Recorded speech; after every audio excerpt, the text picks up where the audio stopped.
আনন্দকে বলা যায় ওই ছবিতে আমি বেঁচে আছি। আমার ছেলেও মারা গেছে একটি। একদিকে যখন রাজ্য জুড়ে মাধ্যমিক পরীক্ষার ফলাফল নিয়ে খুশির হাওয়া, অন্যদিকে আসানসোলের উমারানী গড়াই স্কুলে নেমে এসেছে শোকের ছায়া। কারণ স্কুলের সব সময়ের টপার থৈবী মুখোপাধ্যায় এবারে মাধ্যমিকে স্কুলে সর্বোচ্চ নম্বর পেয়েও আজ আর থৈবী নেই। মাত্র 16 বছর বয়সে স্বপ্ন দেখা এক কিশোরীর জীবনের ইতি ঘটে 16ই এপ্রিল। থৈবী দীর্ঘদিন লিভার জনিত জন্ডিসে ভুগছিল। মাধ্যমিক পরীক্ষার আগেই ধরা পড়ে তা। অসহ্য পেটের যন্ত্রণার মধ্যেও পরীক্ষা দেয় সে। শুধু বাংলা পরীক্ষার দিন ছিল কিছুটা সুস্থ, আর সেই বিষয় পেয়েছে 99। থৈবীর প্রাপ্ত নম্বর বাংলায় 99, অঙ্কে 98, ফিজিক্যাল সায়েন্সে 97, লাইফ সায়েন্সে 98, ইতিহাসে 95, ভূগোলে 95, মোট নম্বর 674। শতাংশের হিসেবে 96.29%। বিদ্যালয় সূত্রে জানা গিয়েছে, থৈবীর অসাধারণ মেধা ও কৃতিত্ব দেখে শিক্ষকেরাও বলেছেন সে সুস্থ থাকলে রাজ্যের শীর্ষ 10-এ জায়গা করে নিতে পারত। পড়াশোনার পাশাপাশি গান, আঁকা, নৃত্য সহ সব ক্ষেত্রেই ছিল তার দক্ষতা। বাবা বিবেকানন্দ মুখোপাধ্যায় একজন হোমিওপ্যাথি চিকিৎসক, মা প্রিয় মুখোপাধ্যায় গৃহবধূ।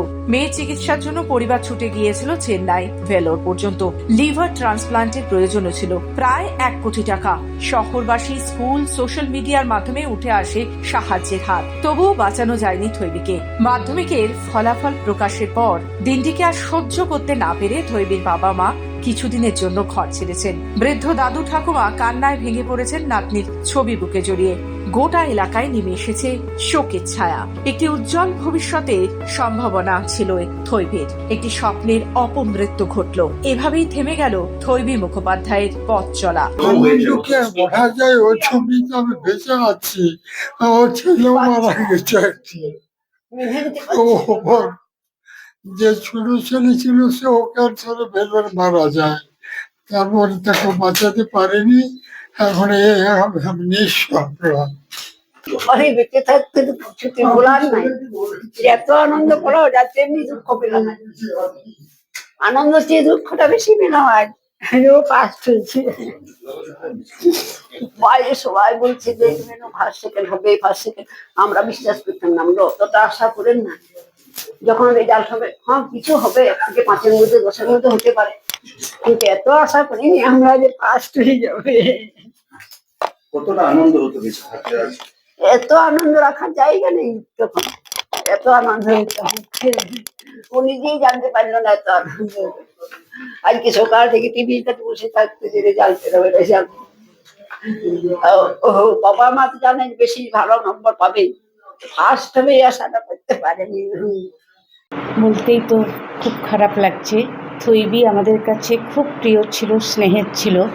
আমরা জানতাম ও সুস্থ অবস্থায় পরীক্ষা দিলে আরও অনেক ভালো করতো, কিন্তু ওই অবস্থাতেও যে ও 674 করতে পেরেছে, সেটা ও বলেই পেরেছে, বলতে কোনো দ্বিধা নেই। ওর জায়গায় অন্য কোনো স্টুডেন্ট থাকলে কতটা করতে পারতো, কারণ ওর মনের জোর ছিল প্রচণ্ড বেশি। ও জানতো যে আমাকে ভালো রেজাল্ট করতে হবে আমাদের জন্য, ওর বাবা মার জন্য। ও সেই চেষ্টাটা করে গেছে। পরীক্ষা দিতে দিতে ও 3 ঘন্টা পুরো টানা লিখতে পারছিল না। সেই সময় এতটা অসুস্থ হয়ে পড়ছিল, মাথা নিচু করে মধ্যে মধ্যে একটু রেস্ট নিচ্ছিল। যেখানে সেন্টার পড়েছিল সেখানকার দিদিরা সবাই মানে ওর স্নেহের হাত ওর পিঠে দিচ্ছিলেন, সবসময় ওকে সাহস যোগাচ্ছিলেন।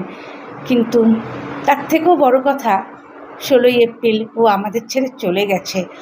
আর 674ই হোক আর যাই হোক, আমাদের কাছে এটা এখন মানে খুব ভার মনে হচ্ছে যে তার থেকেও আরেকটু যদি কম পেত, ও যদি একটু রেস্ট নিত, হয়তো বা পরীক্ষাটা এবছর যদি না দিত, তাহলে হয়তো সুস্থ থাকতো, আমাদের মধ্যে থাকতো।